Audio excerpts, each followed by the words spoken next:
Dar inicio de una vez con la primera o las primeras conferencias que van a estar a cargo del doctor Luis Alberto Fallas López.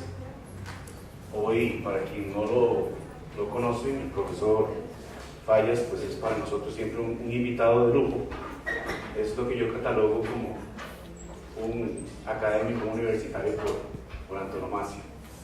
El doctor Fallas es bachiller y licenciado en Filosofía de la Universidad de Costa Rica, es doctorado en Filosofía por la Universidad de Granada, España, es catedrático de Filosofía en la Escuela de Filosofía, pero también es profesor de varios cursos, no solo de Filosofía, sino también de Ética y Bioética en diferentes maestrías en el sistema de estudios de posgrado, del cual también funge como vicedecano y como coordinador de acreditación. El área en el que el doctor Fallas pues, se especializa es filosofía antigua, en el área de filosofía, y en el área de bioética, de la investigación, especialmente o específicamente investigación en seres humanos. Él es el miembro representante de la Universidad de Costa Rica ante el Consejo Nacional de Investigaciones en Salud. Así es que los dejo en muy buena compañía con el doctor Fallas. Muy buenos días a todos y todas. Un honor estar aquí con ustedes. Espero que este encuentro de hoy sea propicio para crecer un poco en nuestra responsabilidad en el manejo de las cosas que tenemos que hacer relativos a lo que denominamos pues ética de la investigación. Yo voy a referirme hoy a un tema central, me parece que muy central, de las investigaciones, que tiene que ver específicamente con lo que denominamos consentir. Voy a tratar el tema de manera lo más, lo más simple que puedo, pese a que es un asunto que es muy individual, que es muy particular y que tendríamos que valorar a la luz de una complejidad que tiene que ver con las personas. Gracias. Tiene que ver con las personas. Eso, por supuesto, supone una condición particular de lectura de qué significan las personas que podemos considerar nuestros aliados en la investigación. Como bien decía un colega argentino, en alguna ocasión me decía, mira, la única manera de justificar una investigación es que las personas nos den permiso, nos den una oportunidad. Las personas, no las ciencias, sino las personas. Porque bajo la consigna de que nosotros vamos a trabajar con sujetos humanos, nos encontramos con una paradoja. La paradoja es que los sujetos se vuelven objetos, ¿no? Y eso de que los sujetos se vuelvan objetos incomoda, pero uno siempre ha sabido por las relaciones epistemológicas que si alguien está mirando a otra cosa, pues esa otra cosa se vuelve su objeto de estudio. Y nosotros hablamos, fíjense como está puesto aquí, de la investigación como un proceso en la que se supone que las personas que participan como sujetos de investigación son sujetos, ¿no? Ese concepto de considerar los sujetos es la gran diferencia, ¿ya? O sea, ellos son alter egos nuestros, son compañeros en el proceso. Es decir, no son simples objetos de estudio, ni son, digámoslo así, ni son medios para alcanzar un objetivo, ¿no? Sino que ellos deben ser considerados, digámoslo de manera bien clara, deben ser considerados como mediadores, sí, pero de un proceso en que ellos y nosotros vamos a ser copartícipes de un gran proceso. Aunque esa persona que aparentemente estoy mirando, pues es a lo mejor uno que casi no habla, que no dice, casi no expresa, o que incluso a mí me cuesta incluso acercarme a él porque me resulta lejano. Entonces vamos a pensar un poco desde esa perspectiva. Yo voy a tratar en esta charla de explicar los pasos de consentimiento informado, el concepto de consentimiento informado. A lo mejor al final voy a tratar de terminar dentro de unos 40 minutos, por si hay alguna pregunta, por si hay alguna observación. Voy a hacer un repaso general por todos todos los elementos que uno suele considerar fundamentales en esto, y si no llegamos a terminar en esos 40 minutos, voy a cortar de todas maneras en respeto al tiempo, pero además porque espero que la presentación les quede a disposición de ustedes para que le den vuelta y sobre todo le puedan ofrecer, si les sirve este material, no necesariamente a colegas, no necesariamente a compañeros, sino sobre todo a las personas que les van a acompañar en sus investigaciones. ¿Ya? Porque al fin de cuentas a las personas, a ellas, también hay que explicarles qué significa consentir, ¿no? Y esa es un poco la dinámica que vamos a trabajar. Bueno, ¿de dónde viene el asunto del consentimiento informado? Este es un tema muy antiguo. Voy a referirme históricamente, muy rápidamente, algunas cositas. Específicamente sabemos que el consentimiento informado, para efectos ya universales, se convierte en una consigna a partir de los juicios de Nuremberg, ¿no? Recuerden que es un conjunto ¿cómo se llama?, de procesos de enjuiciamiento de los nazis, médicos nazis, sobre todo, que ahí fueron juzgados y que, por supuesto, todos conocemos que hicieron algunas cosas que se consideran atrocidades de lesa humanidad. Pues en Nuremberg se logra sacar, digamos, algunas consecuencias muy claras para todos nosotros. Las más importantes quizás tienen que ver con que la posibilidad de investigar no puede pasar por sobre las personas. Eso es quizás lo fundamental. No puede, digamos, suspender lo que sean las personas. Y eso supone la obligación de hacer lo que nosotros denominamos un consentimiento. Entonces fíjense que el punto central del código de Nuremberg quizás es el código más importante para la hora de consentir, ¿no? Es precisamente eso, que nosotros lo establezcamos como un principio básico de acción. ¿Qué quiere decir que sea un principio? Es aquello que tiene que estar desde que empieza hasta que termina, no solo el comienzo, sino que es algo que ineludiblemente tiene que acompañarnos. Luego veremos, y quiero es un concepto que ya puedo decirlo con toda transparencia. Nosotros solemos hablar de consentimientos informados como un papelito, ¿verdad? Una cosa que firmamos, una cosa que la gente lee, ¿verdad? Una cosa que la gente acepta.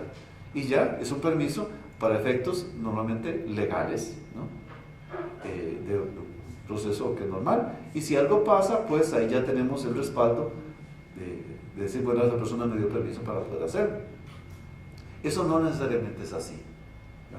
La primera cosa es que el consentimiento informado efectivamente tiene el papelito, efectivamente supone un proceso en el que yo le enseño a las personas, pero tiene otro elemento extra, y es que ese proceso no ocurre en un solo día, sino que ocurre consistentemente durante la investigación, desde que empieza hasta que casi culmina. Yo podría decir que al final, ya después de que obviamente terminó la investigación, pues yo no voy a decir que se mantenga el consentimiento. Lo que sí ocurre es que, digamos, el papelito quedó, eso sí quedó, pero el proceso de ir, digamos, encontrándome con una persona o con quien me esté acompañando en mi investigación, ese proceso no acaba hasta que termine la investigación. Igual esta persona se puede ir en cualquier momento, sin ningún problema. A lo mejor uno no se siente bien, o uno se siente incómodo y puede retirarse, y a lo mejor es el momento en que a mí no me sirve que se me retire, ¿no? O a lo mejor a él no le sirve que se retire, y entonces tenemos que empezar a ver cómo convencerlo, ¿verdad? Cómo hacerle que se quede. Bueno, ese hacerle que se quede, supone siempre un proceso, repito, de estar consistentemente tratando de acercarnos a esta persona. Ahora, En principio, el consentimiento informado tiene que ser para aquellas personas que estén en capacidad de darlo, en capacidad legal. Esto es un problema porque la legalidad no es lo mismo que la ética. Nosotros quisiéramos que fuera lo mismo, pero a veces no. Y entonces a veces nos cuesta, digamos, diferenciar. Un ejemplo sencillo: consentimiento informado es para mayores de edad, ¿no? Pero de pronto hay personas menores de edad que ya son completamente independientes, entonces a ellos también les calza el consentimiento.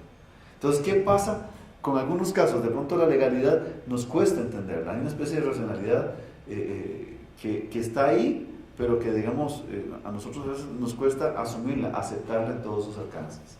Otro ejemplo sencillo, vamos a hablar también de asentimiento informado. Cuando hay asentimiento informado es para niños mayores de 12 años. Y a veces hay niños de 10 años que ya han pasado perfectamente por procesos de conocimiento suficientes como para poder entender. Uno suele decir que en asuntos de investigación lo mínimo que deberíamos pedir es 4º grado, más o menos de formación de las personas. Y ya un niño a veces de 10 años sabe mucho más, ¿no?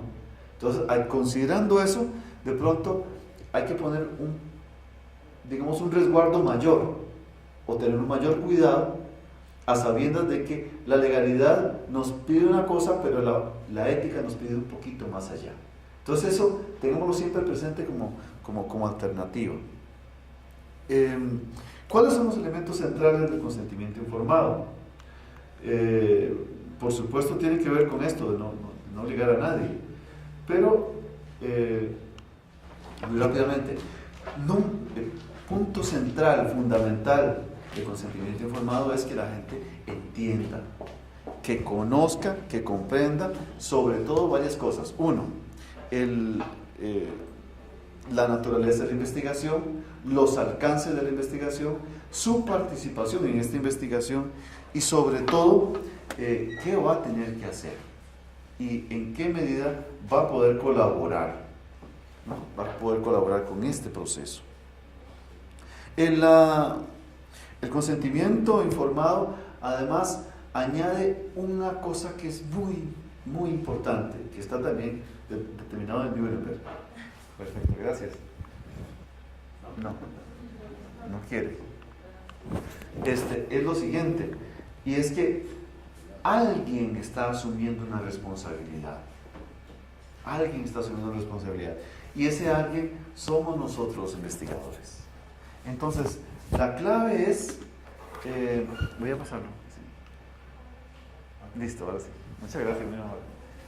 La clave, yo no sé si se logra ver, está un poquito oscuro, pero en todo caso, la clave es la siguiente. La clave es que la persona que ha asumido...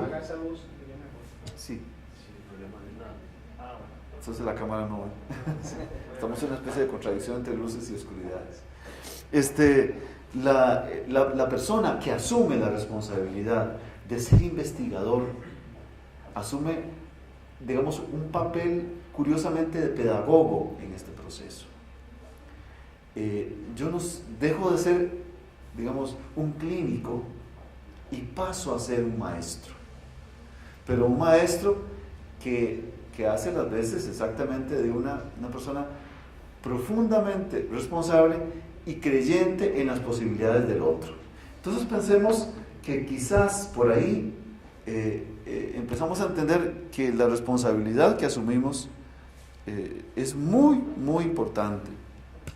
¿Hasta dónde podemos darle pie a nuestra libertad como investigadores? Bueno, hasta donde hemos concertado un poco con las personas y hasta donde estas personas, digamos, nos permiten. Pero quisiera destacar un elemento también que está ahí en el código de Nuremberg. Nosotros sabemos que en cualquier momento se puede detener el proceso, pero hay una cosa que a veces no necesariamente tomamos en cuenta y que quizás es una de las claves. Repito, yo estoy tratando de acercarme a una persona, estoy tratando de involucrarlo en algo que a mí personalmente me conviene, que es un proceso investigativo, ¿no? Pero además de eso, yo estoy tratando, digamos, de afiliarlo a este proceso. hacerlo amigo del proceso. Entonces, lo menos es alejarlo, ¿verdad? Bueno, eso parece muy fácil. Pero una cosa que pasa es que la gente va a hacer investigaciones, eso se ha estado estudiando hace mucho rato, pero vale destacar algunas estadísticas. En general, dicen las estadísticas, sobre todo en investigaciones que son de carácter de ensayos clínicos, que la gente va porque se va a curar, porque está convencida de que tal cosa, ¿no? Las personas van porque están seguras de que están frente a un científico, frente a una científica, que es una persona que sabe muchísimo, y que yo, como estoy en estas, voy a mejorar, ¿no? Y entonces va con una expectativa muy alta. Eso de la expectativa es muy importante, porque si no, no se apunta. Pero yo no puedo aumentar las expectativas más allá de lo necesario, ¿no? Y además, si veo más expectativas de la cuenta, entonces tengo que detener el proceso. Tendría que ser muy cuidadoso. ¿Por qué? Porque yo no puedo, digamos, abrigar demasiadas expectativas, esperanzas en las personas cuando a lo mejor no va a resultar. Y como estoy en proceso de investigación, yo fácilmente me puedo enredar mucho en este proceso. Bueno, eso ya les digo, supone varias cosas. Evidentemente, ninguno de nosotros está dispuesto a incapacitar a nadie. Eso lo dice el Código de Nuremberg. No se puede, ¿verdad? Y creo que específicamente nosotros en investigación, nadie quiere que haya muertos, nadie quiere que haya lesionados graves, etc. Pero tampoco queremos que las personas sean lesionadas en su integridad. Uno tiene una cierta integridad que se supone que la vamos a respetar. Ahora, siempre toda investigación supone una relación riesgo-beneficio, ¿verdad? El juego con el riesgo es un juego difícil, porque uno no tiene que arriesgar para atreverse. Si yo tengo un gran portero, ¿no? Y con ese nos vamos a salvar muy bien, no nos van a meter ningún gol, pero ¿cómo vamos a ganar el partido si no metemos un gol, verdad? Entonces, ese apostar por un riesgo también es apostar con esa otra persona que tiene que ser un poquito convencida conmigo. Entonces, ese es un poco el número. Ahora hablemos de otro, esto aquí tiene que ver con la finalización del proceso. Eso lo pueden ver luego cuando les pasen ¿cómo se llama? Las presentaciones. Quería referirme muy rápidamente a la Asamblea de Helsinki. Esta asamblea ha tenido la Asamblea Mundial de la Asociación Médica Mundial. Esta asamblea, la de Helsinki, la del 64, y después sus siguientes, que tenemos hasta los últimos años ha habido también. Esta toma toma esta consigna, esta misma consigna, el consentimiento informado, es más, de consentir, que es lo que decía Nuremberg, y lo convierte ahora sí con ese nombrecito, consentimiento informado. Entonces, digamos, a Helsinki le debemos un poco eso. Hay una diferencia entre Helsinki, que es muy interesante, en Helsinki y lo de Nuremberg. Nuremberg es mucho más exigente desde el punto de vista de la voluntariedad que lo de Helsinki. Lo explico muy rápidamente. El código de Nuremberg dice, tiene que ser voluntario a toda costa. Helsinki dice, usted trate de convencer a las personas, ¿no? Entonces digamos como que el código está abierto a que hablamos a todos, y Helsinki le está hablando más bien a los clínicos, ¿no? Pero igual es obligatorio darle permiso, que uno dé el permiso. Pero digamos, él pone un poquito más de énfasis en que a las personas, en los protocolos, uno tenga que tratar, ¿no?, de atraerlo a lo que a mí me viene bien. ¿Qué significa eso? Que el código era diferente. Esta declaración de Helsinki supone esto. Fíjense cómo se plantea, que ya ahora casi no lo decimos así.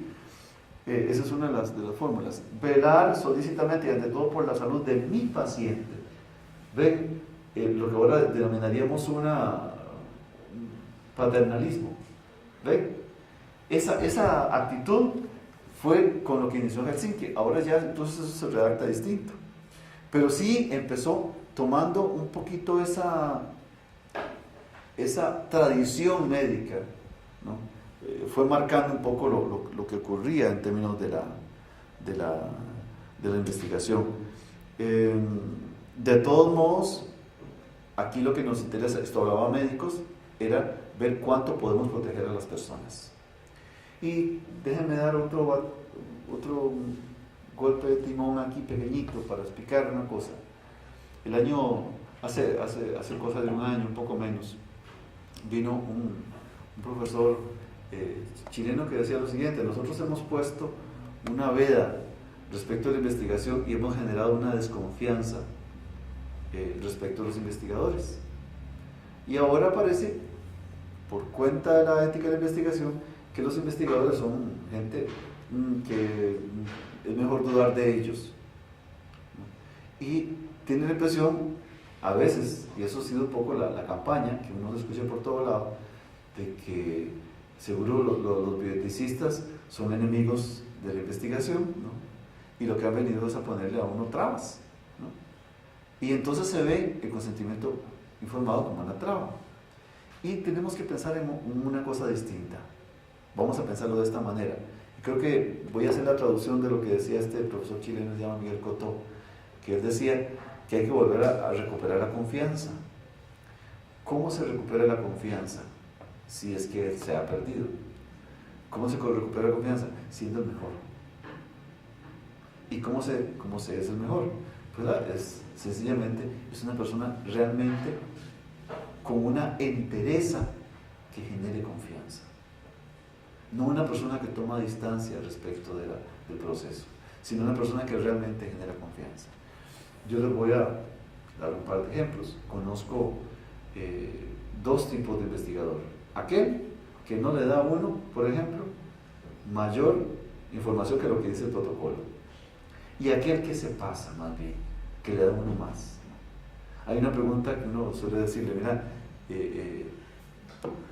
vos como investigador le das tus datos personales al participante.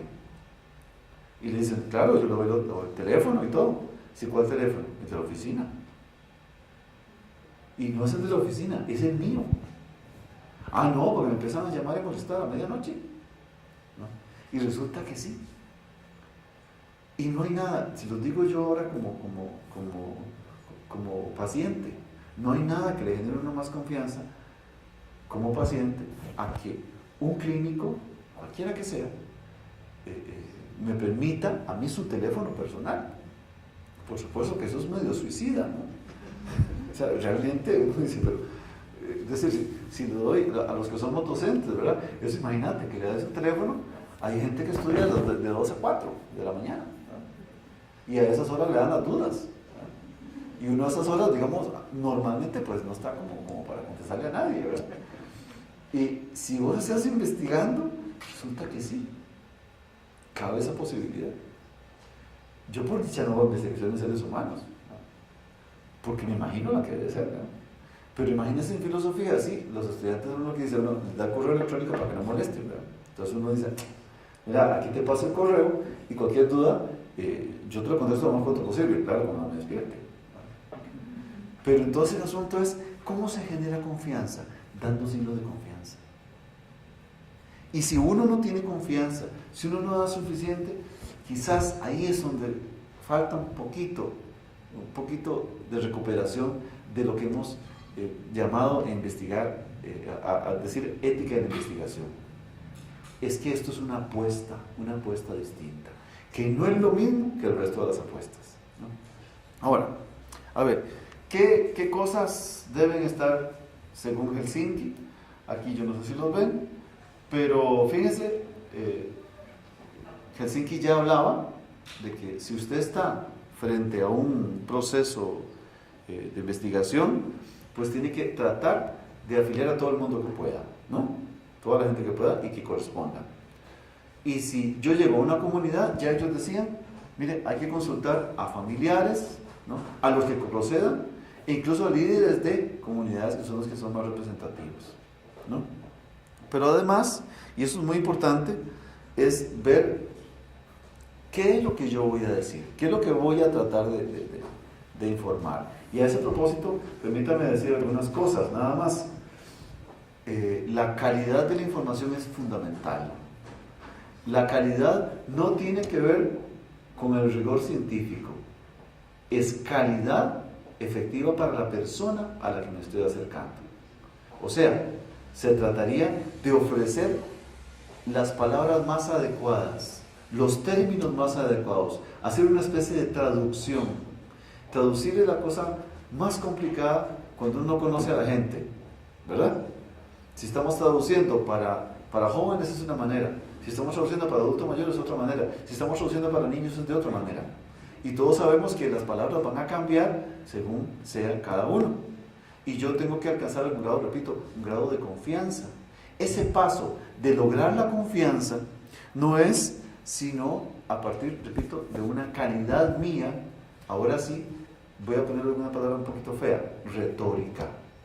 Una capacidad para hablar, para explicar con responsabilidad, ¿no?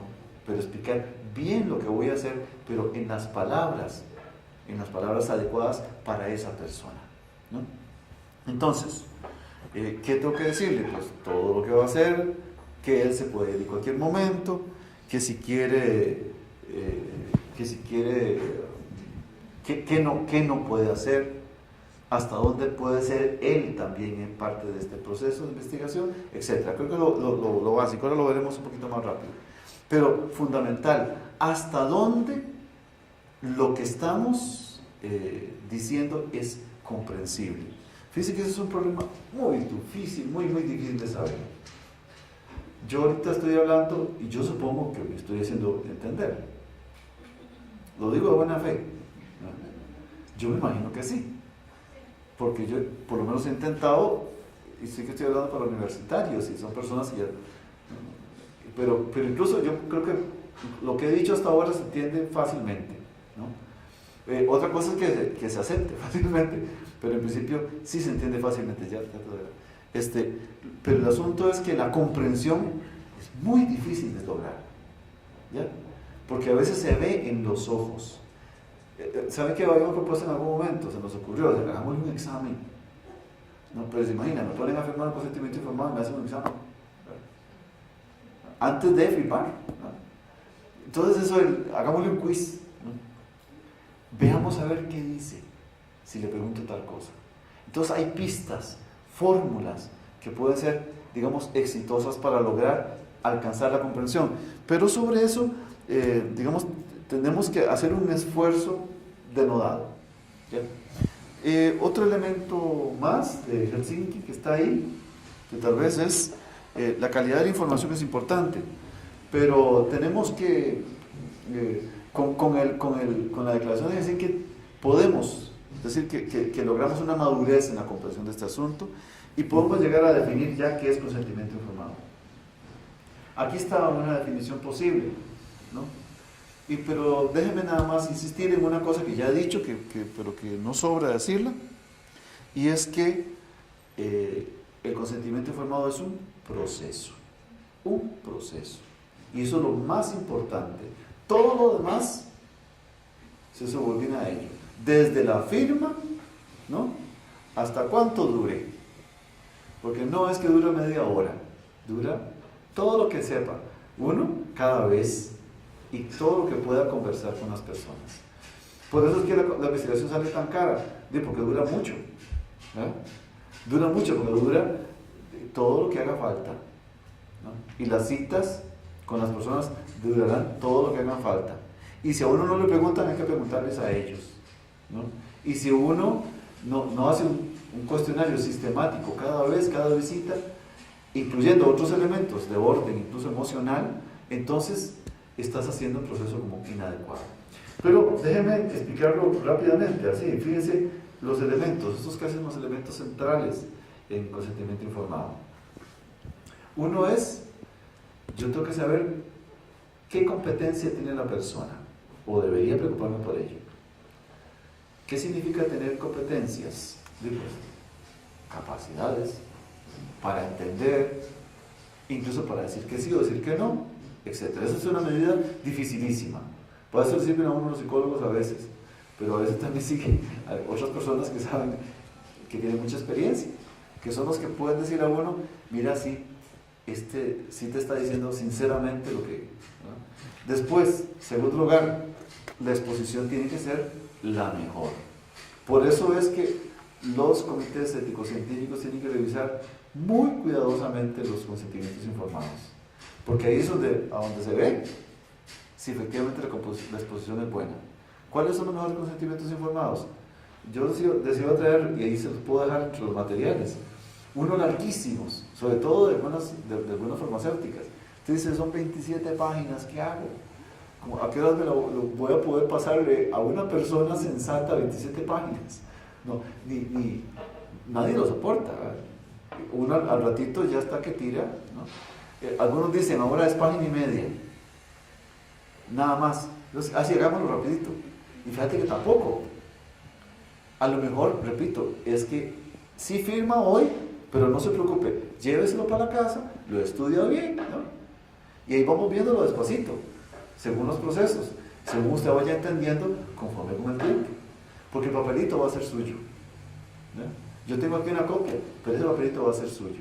Y usted lléveselo tranquilamente, ¿no? Y sepa que en mí va a encontrar un amigo, un compañero de viaje en este proceso para crecer juntos en el conocimiento de esto que está usted padeciendo, por ejemplo, o esto que estamos estudiando entre todos, para hacer crecer un poco el conocimiento sobre estas cosas. Y creo que es un poco eso. Ahora, fíjense, entonces la exposición tiene que ser maravillosa, ¿verdad? La mejor posible. Si no queda más remedio, por lo menos el papel, ¿no? Pero tiene que ser el mejor papel posible, ¿no? Tercera cosa, la persona tiene que entender, comprender. ¿Qué significa comprender? Yo creo que eso es lo más difícil. Eso es, ya les digo, eso se mide de muchas maneras. Se mide a veces con el temor, se mide a veces con la ansiedad, ¿no? Se mide de muchísimas formas. La comprensión uno la mide en estudios universitarios con exámenes, ¿verdad? Pero nosotros que somos tan malos, ¿verdad? Siempre hemos sido así como dañitos. Los que no comprendieron se van del curso, ¿verdad? Y lo saca uno. Pero eso es, ya les digo, eso es una manera. Pero a veces comprender no es simplemente eso. Por ejemplo, cuando nos toca, no sé si a ustedes tienen cursos así, pero por ejemplo, digamos, yo ayer tuve una clase en la que vi que mis estudiantes comprendieron lo que leyeron, porque no se callaban. Entonces hablaban y se nos fue la clase entera en el pleito entre ellos. Y habían dos callados, ¿no? Pero uno decía así. Sí, debe estar entendiendo. Lo que es preocupante cuando siempre hacen así, ¿no? Y ya es como un tic, ¿no? Entonces dice, no me sirve, ese no me está entendiendo. Y después estaba el otro que estaba así, se quedaba mirando y miraba el celular, ¿no? Yo estaba tentado de ver el celular si eran mensajes o era el texto que estábamos leyendo, ¿no? Pero yo creo que eran los mensajes, ¿no? Pero les digo, los otros estaban así maravillosamente. Y yo si tuviera que medir comprensión, es facilísimo con los que están hablando, pero con los callados no, ¿verdad? Entonces ya hay secretos ahí para buscar, pero eso solo yo, y eso sí sé, que a uno de esas cosas se aprende con los maestros. Hay gente que sí sabe leer cuando se entiende, y eso es tan claro como esto. Usted lo ve. A veces es simplemente acercarse, solo sentir la confianza en una mano, o el exceso de confianza en esa misma mano. Entonces ahí, yo creo que por ahí están los secretos. El tiempo le enseñará a uno a hacer eso, ¿no? Y hay personas, estoy seguro aquí, de entre nosotros que estamos aquí, algunos saben perfectamente cómo hacer eso, ¿no? Y es un secreto dificilísimo, pero todos tenemos que aprenderlo, ¿no? Todos tenemos que aprenderlo. Después, hablamos de voluntariedad. ¿Qué significa voluntariedad? Significa básicamente que yo lo estoy aceptando. Esto nos hemos excedido en el mundo contemporáneo. ¿Cuántas cosas están en nuestras manos? Un montón, la mayor parte no. ¿Verdad? Son muy poquitas Yo, por ejemplo, ahora, yo tengo la presentación, esa es como la séptima, octava, y son 50. Y me quedan 2 minutos y medio. Entonces ahora les voy a hacer así como un repaso para que vean cómo pasan las páginas, ¿no? Solo porque me voy a sentar a discutir en 1 minuto y medio otra cosa. De este acto parece libre, porque soy yo que escogí las láminas, yo fui el que me equivoqué, ¿no? Y uno tiene derecho a equivocarse, pero ¿hasta dónde somos libres? La voluntariedad es un asunto muy complejo, y yo puedo ir creciendo en eso. Yo tengo que lograr que la persona sea efectivamente, cuando firme, que lo haga voluntariamente, pero eso no es como el matrimonio, no es que firmó y ya está, que torta, ¿verdad? ¿Saben que es más caro renunciar, verdad? O sea, quitar la firma, decir, no, bórrela, no, pague otra vez al abogado, ¿no? Y sale carísimo, ¿no? En este caso no, sale muy barato, ¿ya? Pero la voluntariedad, repito, es un asunto muy complejo. Y lo último, consentir. Y permítame nada más con esto, casi cerrar la exposición esta. Consentir es una palabra extraña, ¿ya? Es dar, ya no aceptar por voluntad, sino es comprometerse, ¿ya? Es aceptar, pero con una especie de compromiso en el que yo me acerco efectivamente a esto y digo, mira, sí, yo estoy de acuerdo, ¿ya? Pero yo estoy de acuerdo porque voy a participar, porque yo siento parte de ello. Y hay la palabra hasta rara, ¿verdad? Consentimiento. Tenemos sentimientos compartidos, ¿ya? Pareciera eso. Quizás es esa la fórmula. Yo quisiera destacar una cosa que a mí me golpea un poquito. Yo creo en la investigación porque me parece muy necesaria, pero también tengo susto con la investigación, ¿no? Y a mí me toca hacer como estar en un espacio en que me toca ser de regulador, y es como incómodo, porque a uno le da mucho miedo que pasen cosas, ¿no? Porque termina uno también embarcado, ¿no? Cuando eso surgen temores, surgen esperanzas, un conjunto de cosas que no son racionales, que uno no las piensa, que las siente. Y eso de consentir tiene que ver con eso. Ya no simplemente son datos de la cabeza, son datos de los sentimientos. Y eso va un poco más allá. Ahora voy a pasar por encimita todas las que les dije que están presentadas, para que no es mentiras. Vean, aquí están algunos elementos que están ahí, ya los dije, ¿no? Que tienen que ver con el proceso, ¿no? Vean que aquí están divididos para cuando lo estudien en la presentación. Fíjense, divididos en iniciales, los informativos y los de consentir, que tienen que ver con decidir y después firmar, ¿no? Después, aquí hay una cosa que tiene que ver con lo mismo, es una reiteración conceptual. Esto lo acabo de decir también, más o menos con la diferencia es esta cosa final, que es muy importante. Yo debo juzgar mis actos. Cuando después de que yo firmé, yo me puedo echar atrás. Entonces esa parte es muy, muy importante. Pero ya les digo, eso se lleva mucho rato para explicarlo, pero creo que lo entendemos así. Yo consentí, pero puedo desconsentir, ¿ya? Echarme atrás. Y para eso supongo que yo sé juzgar lo que estoy haciendo. Esto se explica así, para que vean, con bolitas. Ustedes lo pueden ver como más complicado. Lo voy a ponerlo así, para que lo entiendan un poco mejor. Esa es la parte que va en el examen. Esa es muy rápidamente, y con esto yo quisiera ya casi terminar de verdad. Dije 2 minutos y me llevo como 3 más. Fíjense, nosotros vamos a buscar actuar. Para actuar, yo tengo que querer, anhelar, deliberar y también decidir y después enjuiciar. ¿Deliberar con quién? Con la gente, con el investigador, con mi gente. El consentimiento informado debe llevárselo a la persona. Lléveselo 1 semana, con tiempo, ¿ah? Y después, cuando yo me decido y yo veo que sí, y ahora sí, ¿está decidido? Sí, ok, ¿vamos a firmar? No, espérese, repasemos otra vez, ¿no? Y después actuamos. Cuando actuamos es cuando yo decido.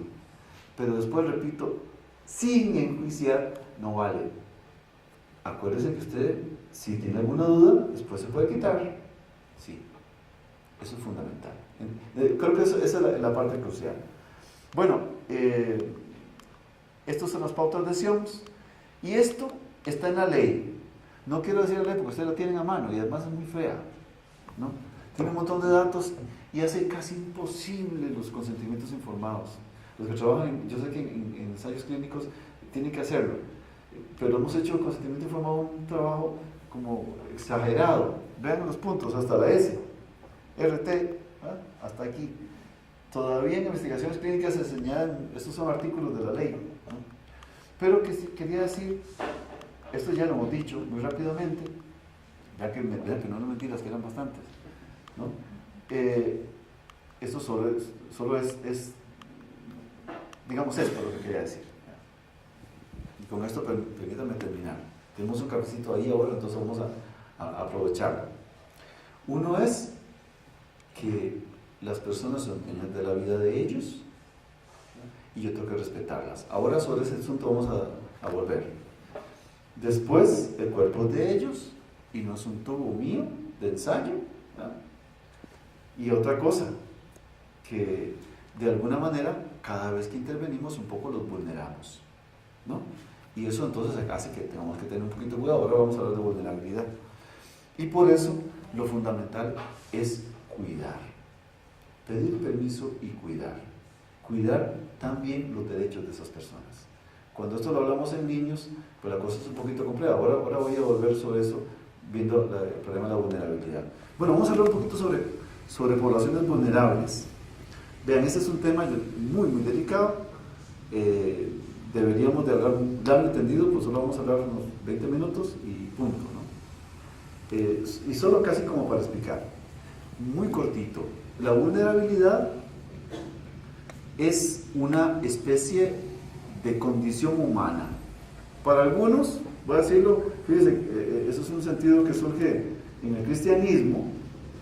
El cristianismo sostiene que nosotros somos frágiles de por sí, porque somos pecadores y esas cosas, ¿no? Entonces nosotros somos malos, ¿no?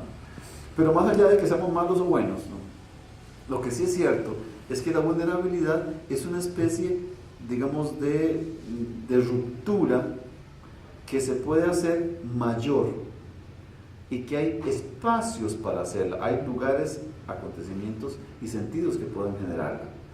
La palabra vulnus, que es la palabra de lo que viene vulnerable, es herida, ¿no? Las heridas pueden ser en cualquier parte. Es muy raro, pero de pronto hay gente que siente que hasta el aura se hiere. Ustedes saben hablar del aura. A mí me contó un amigo que le hicieron un masaje de aura, que no se sentía mucho.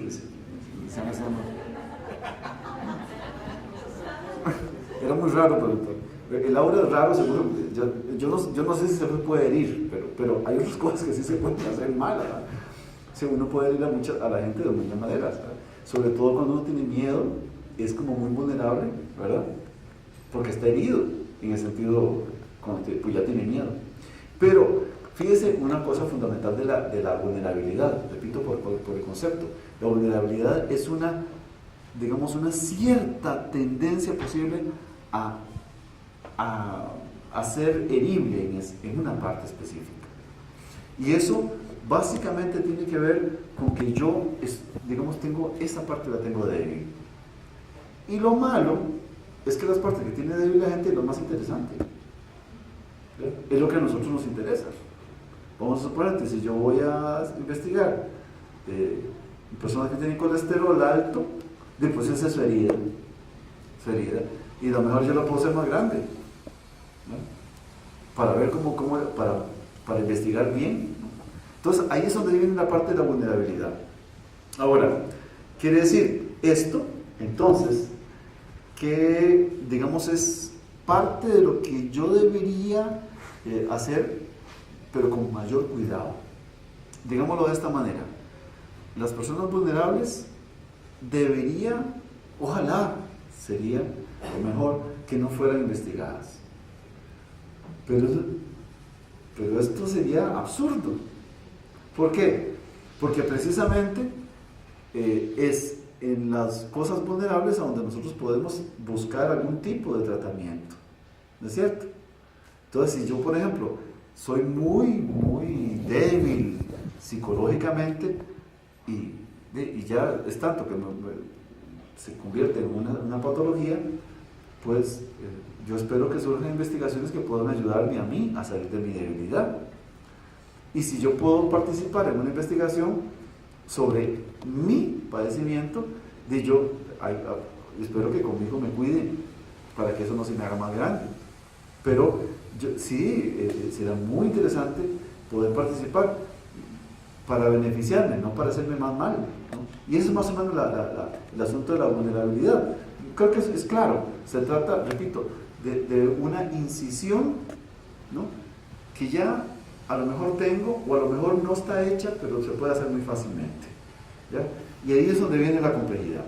Bueno, en investigación, evidentemente esto se puede dar de múltiples maneras. Las heridas, ya les digo, puede ser de orden de todo tipo. Voy a decir una cosa que a lo mejor puede ser molesta, no para ustedes que ya están aquí, pobrecitos, ¿no?, vulnerables totalmente, vulnerados, obligados a estar aquí, ¿no?, aguantarse. Ahorita va a ir Marvin, que los peor hasta las 12 nosotros, ¿no?, y les dieron un cafecillo para disimular la herida, ¿no?, están así heridos, ¿no? Pero fíjense, las maneras en que esto se puede expresar son múltiples. Si hacemos una investigación en tontos, ¿verdad?, no se les dice así, tienen como una cierta discapacidad racional, digamos. Se lo puede poner de muchas, de tontos, ve la fila de los tontos, ¿verdad? Todos somos los heridos por tontos. Bueno, eso es a lo mejor, ¿verdad?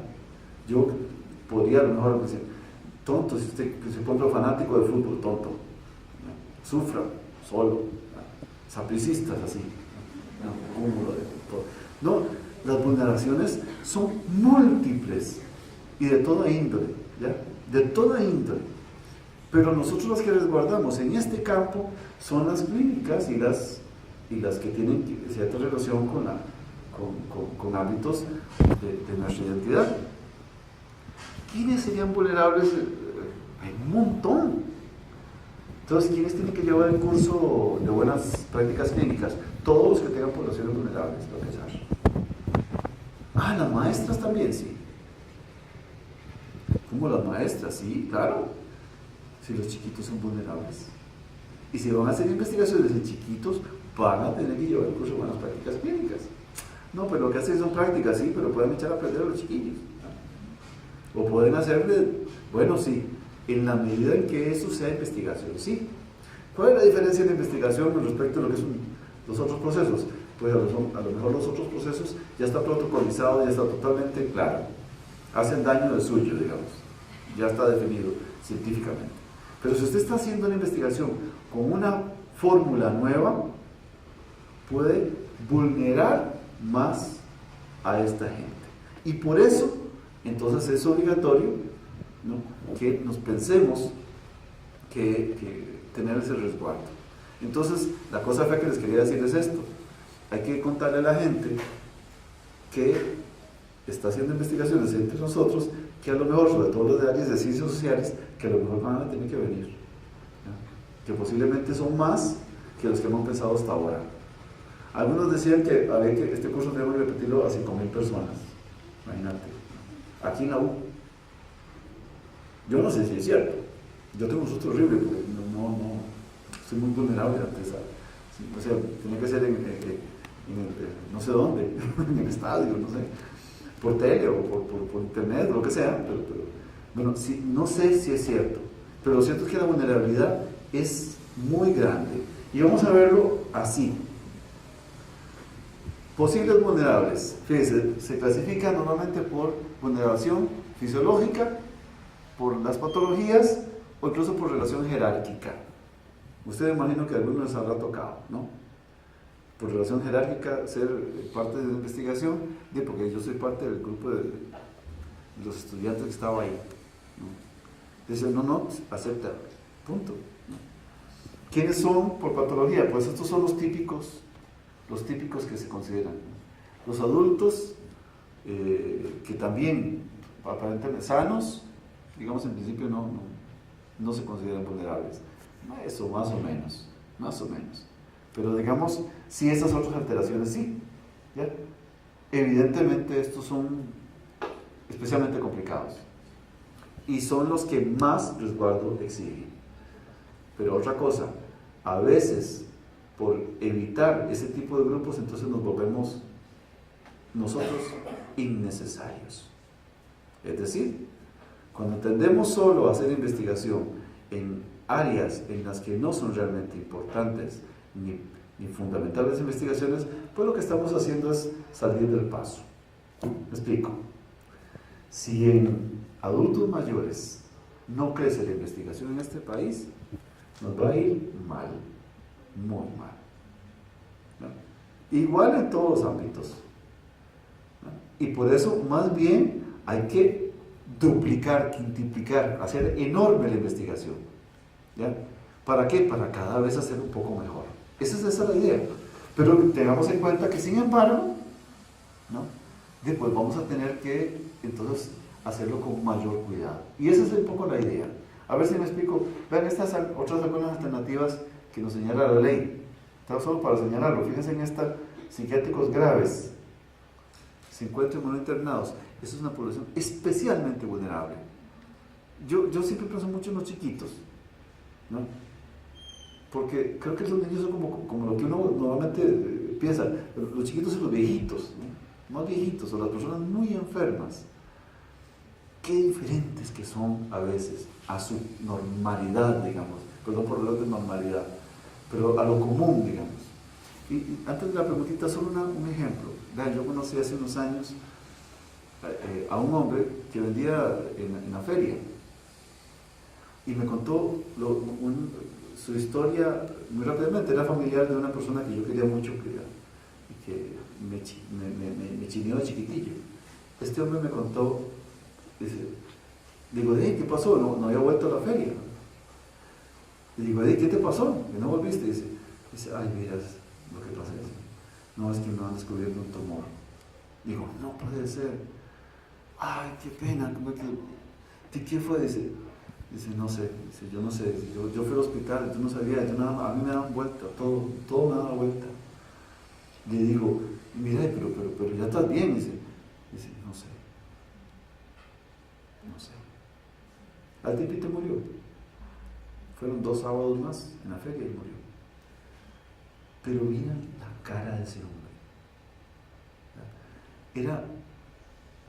Él no es que se veía enfermo, pero los ojos brillaban de llanto, como es de una persona que está profundamente constreñida. Yo no puedo olvidar nunca esa mirada como perdida, de dolor y de despedida.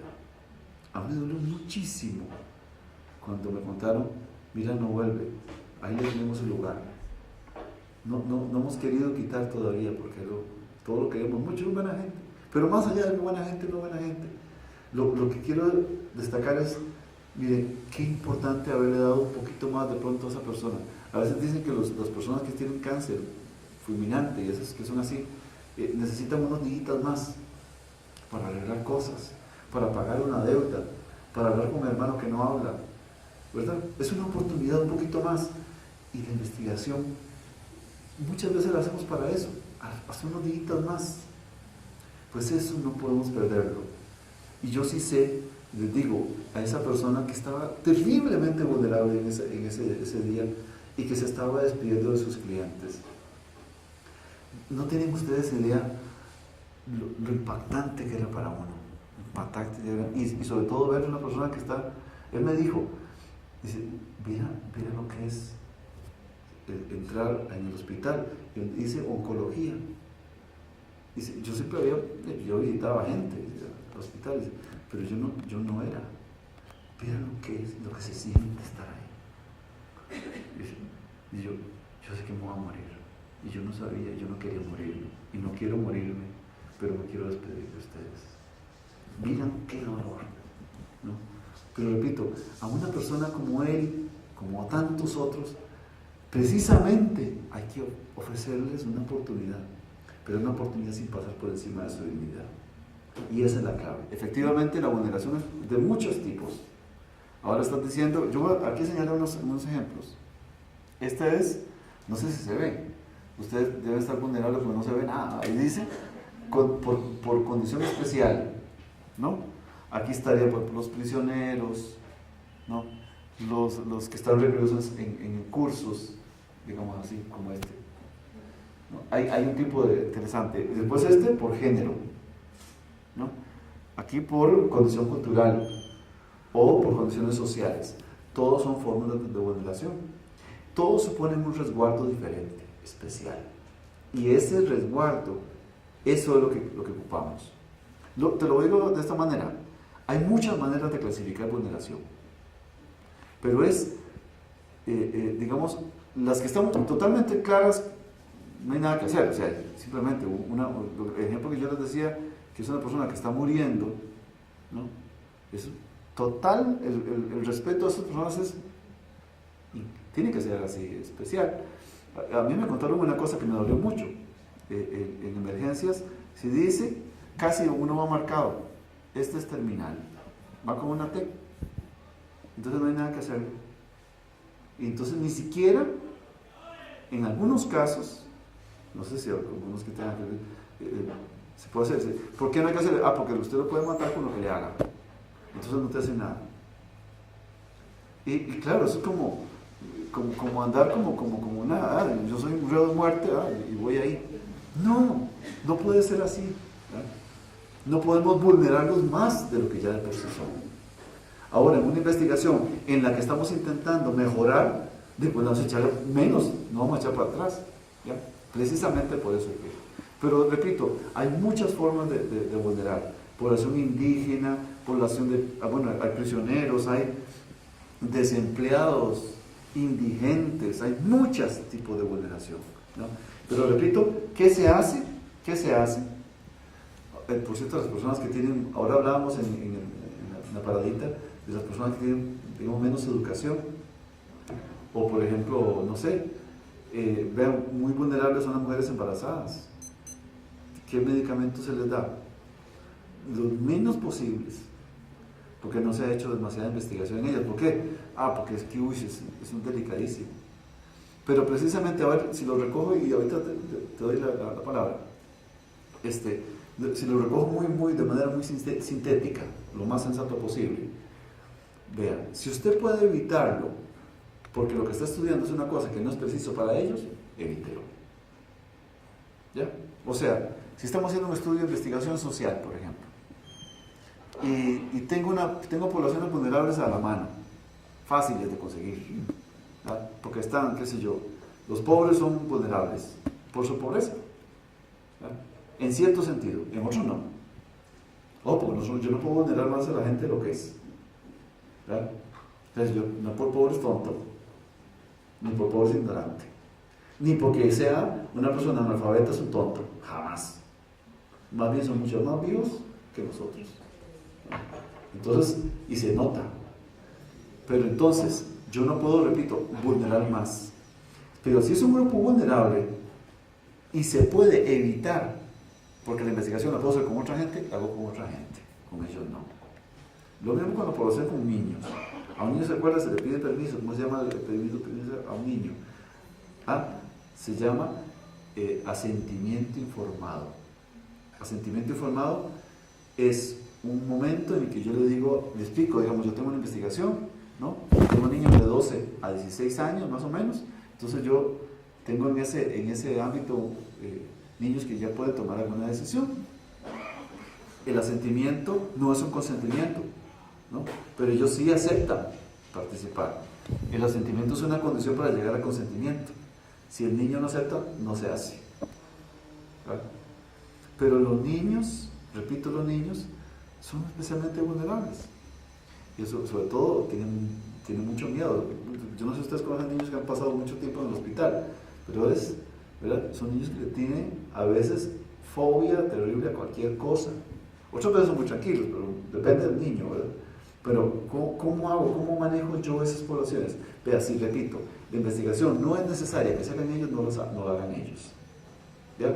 Si usted tiene, repito, vamos a hacerte, yo fui a hacer un trabajo con tal población, y me faltan 5, y tengo este grupillo que está fácil, no por fácil es, no es por fácil. Más bien evite para que no se metan problemas. ¿Ya?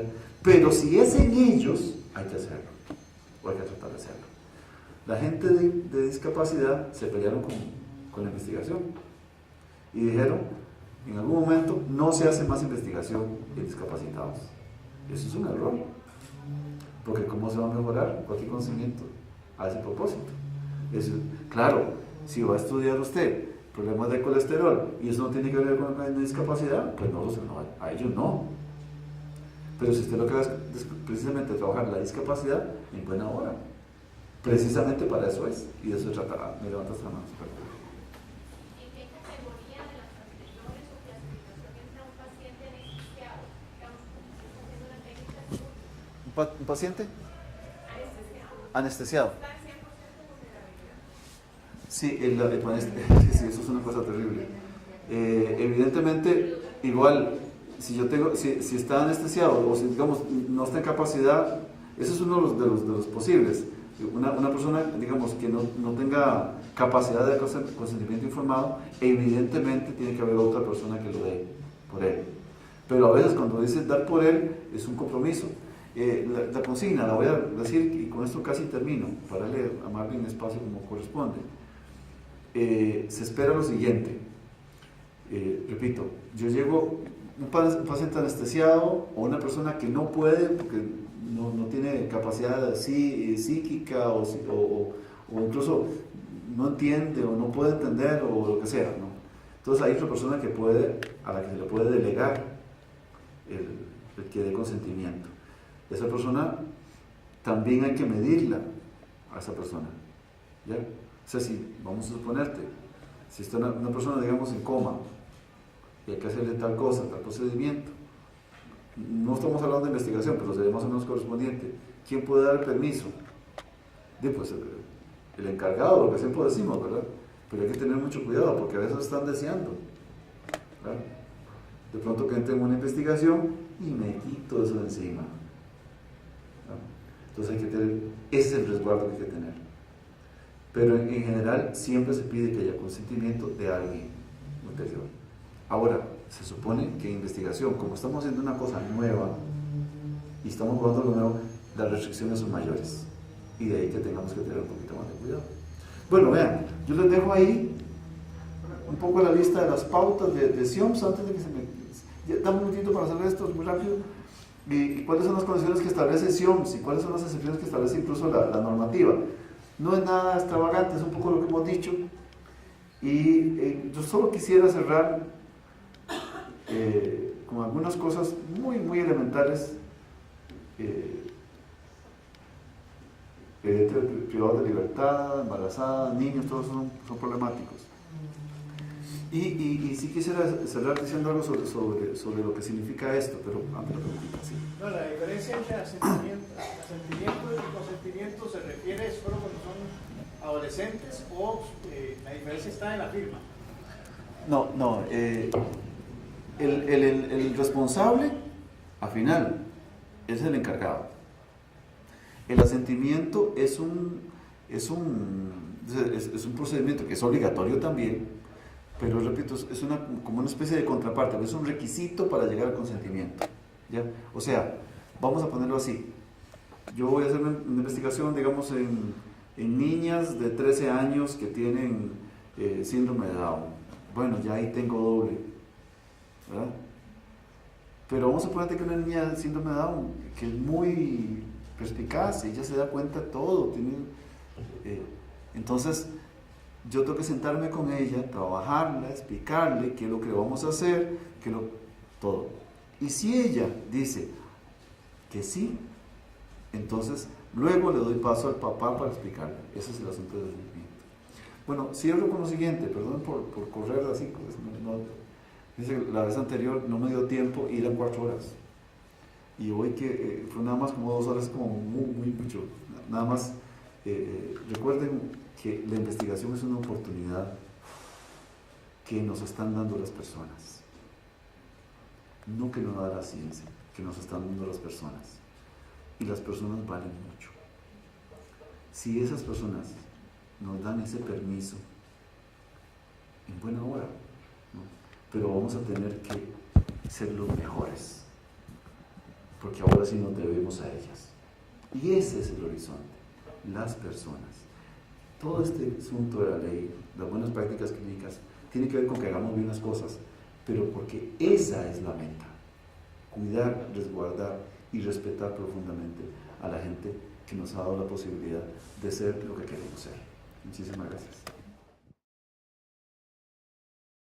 ¿Quiénes son profesionales acá en ciencias médicas?